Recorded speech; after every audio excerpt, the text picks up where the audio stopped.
The First Nations people of Canada have been treated without any consciousness or humanity. They have faced genocide and every type of racism that exists. Anything I say may be completely wrong or not accurate enough because I'm an outsider. Only an Indigenous person could know the real truth, and I'm sorry in advance for anything wrong that I may say.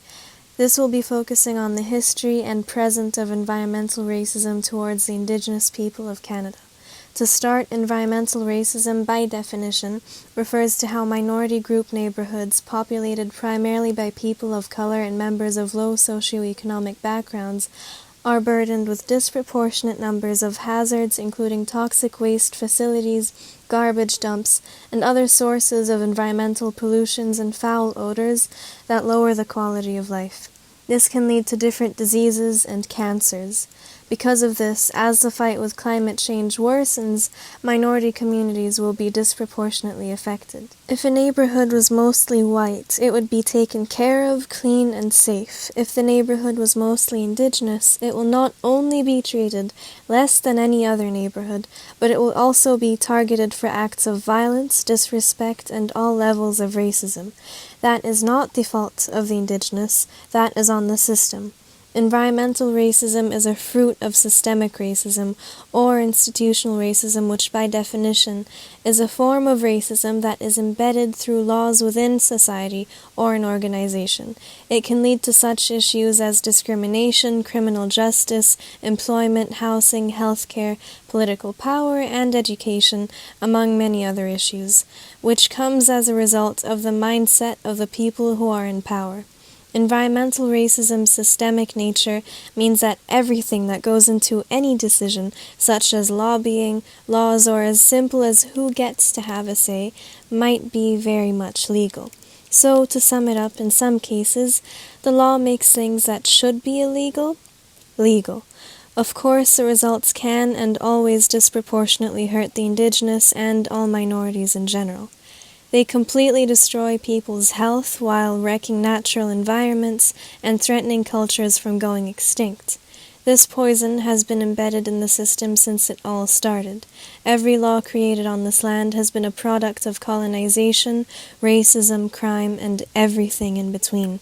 The system is not only not in favor of all of the public, but it was also created to destroy the people who owned this land before anyone, you or me, came to this fair, democratic, and kind country. Although all non-native urban communities are protected by legislation against chemicals and are also ensured access to safe drinking water, the same cannot be applied when speaking about First Nation reserves that much too often are the victims of being left out from defined provincial and federal jurisdictions, as well as exclusion from planning and any type of decision-making processes that will affect their own health and livelihoods.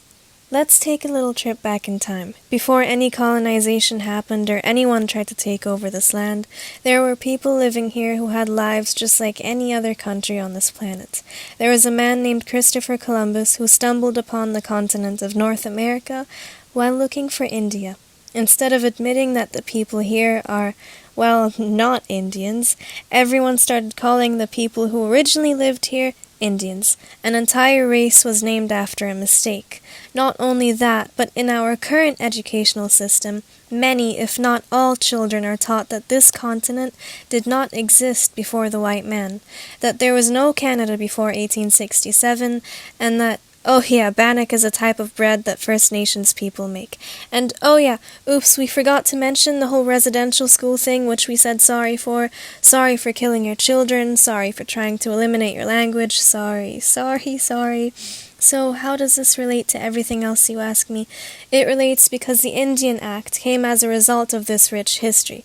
The Indian Act, which governs and limits the actions of the, well, not Indians.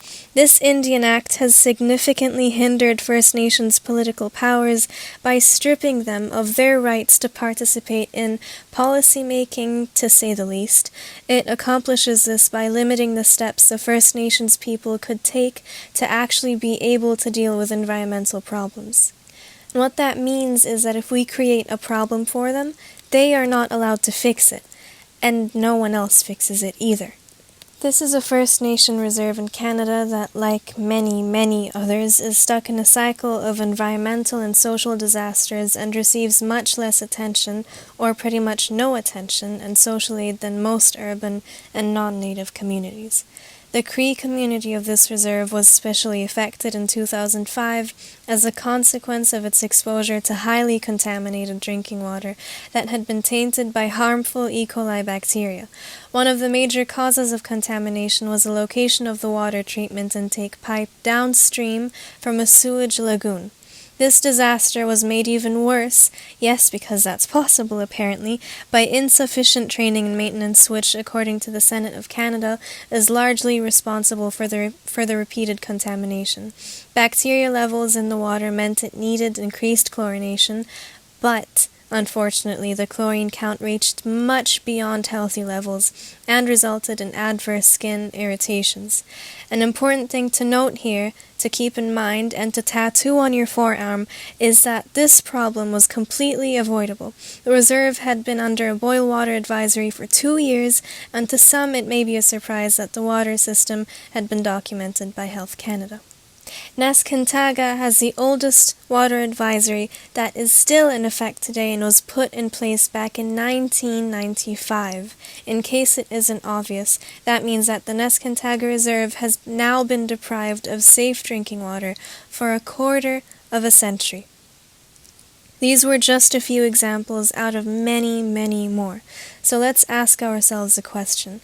To what extent does environmental racism impact the Indigenous people of Canada? Well, I'm not going to answer that, but I'll allow our consciousness as human beings to answer it for us. Logically speaking, if you don't have safe water to drink, that means that you're not going to want to shower in it either. Forget about your morning, afternoon, or somewhere in between coffee. Forget about tea. If it isn't already obvious, forget about a cold glass of water on a summer day when your throat is so dry. Forget about using water to cook without being afraid of the consequences. Could you use bacteria-filled water to clean? I don't think so. Could you use highly chlorinated water to clean? Well, yes, you could, but could you use it to drink, shower, or cook? Nope. Imagine the inconvenience we face from just a single day without access to clean water. Imagine how all over Canadian television we see advertisements for non-profit organizations that claim they want to help provide healthy water to people living in Africa, for example. Who are we to complain about other governments and systems when our own policies allow human beings in this kind, safe, fair, and democratic country to not have one of, if not the most essential thing for all living beings? How? One of the ways we can understand to what extent it impacts their lives is by figuring out to what extent it would impact Canada's reputation if this information was widespread. In a first world country, there are people unable to use water to wash their hands. Ironic, isn't it? If environmental racism was a gigantic body of water, and this video was a needle, the amount of impact I have covered so far is the amount of water a needle could take away from this gigantic body of water. In Sarnia, Ontario, the Aamijiwinang First Nation and residents of Sarnia face a serious environmental problem. There are approximately 850 band members residing on this reserve, which is an area known as the St. Clair River Area of Concern by the Canada-U.S. Great Lakes International Joint Commission. The reserve is surrounded by one of Canada's biggest concentrations of industry, including but not limited to several big petrochemical, polymer, and chemical industry plants. The NPRI, which is Canada's National Pollutant Release Inventory, is a public registry that tracks the amount of chemicals that are released into the environment every year. In 2005, the NPRI facilities in the Sarnia area released 5.7 million kilograms of toxic air pollutants which have been strongly linked to reproductive and developmental disorders and cancer among human beings. The crazy amount of emissions released in the Sarnia area are greater than any other community in Ontario and more than the entire provinces of Manitoba, New Brunswick, and Saskatchewan. However, air pollution is just one type of the environmental problems that are affecting this community. The St. Clair River, which is a source of drinking water for the Aamijiwinang First Nation, poses environmental danger as well. Between 1974 and 1986, a total of 32 major spills and 300 minor spills have contributed to approximately 10 tons of pollutants in the St. Clair River. On average, approximately 100 spills a year have been recorded since 1986 by Environment Canada. And as if that's not enough, an abundance of agricultural runoff of pesticides and fertilizers enter the river every single year.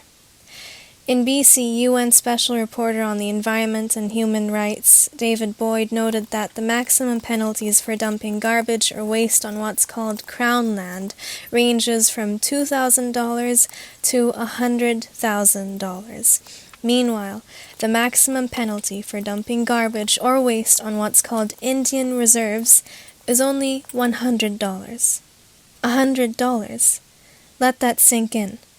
And the thing is, Crown land, which is valued so much legally speaking, is the same as Indian reserves. It's all Canada, and it's all colonized. There are simply no words to define environmental racism because it is something that you experience in your daily life. It's something that makes you struggle every second of every hour, and the sad thing is, you get used to it. Used to something that no one should be used to. But you don't get used to it and move on with your life. Human beings get used to carrying the weight of the world on their shoulders, not because it's easy, but because that's what they need to do to survive. Some reserves don't have access to a highway that connects them to everything they need to live. Some reserves don't have a high school, so when a kid dares to want to get an education, they need to travel hours away from their family and likely come back in a body bag. Some reserves are now allowed to have a convenience store, and what a convenience that is. Environmental racism cannot be defined because it defines too many things. To answer the question, to what extent does environmental racism impact the lives of the Indigenous, we need to first ask ourselves questions like, to what extent does a human being need drinkable water? Or to what extent do we need oxygen that we can breathe? How much do we really need clean streets to walk on? Or how much do we need streets in the first place? To what extent do we require any quality of life in any aspect? To what extent would any of us, outsiders, be worried if we or any of our loved ones had to live in those types of conditions and much worse? Then I'll face myself and anyone who hears this that, no, we are not outsiders. Calling myself an outsider means I am allowing myself to be okay with what is happening because they are not my people. But what if what makes us human is our ability to make connections with others and have empathy? Then what would we be if our brothers and sisters by humanity are dying? To put it simply, we wouldn't be human. We are all each other's people. So, to what extent we as human beings who have humanity should give away the extent of pain that others feel. Being human is not a spectator sport, so let's be careful who we blame for our own actions.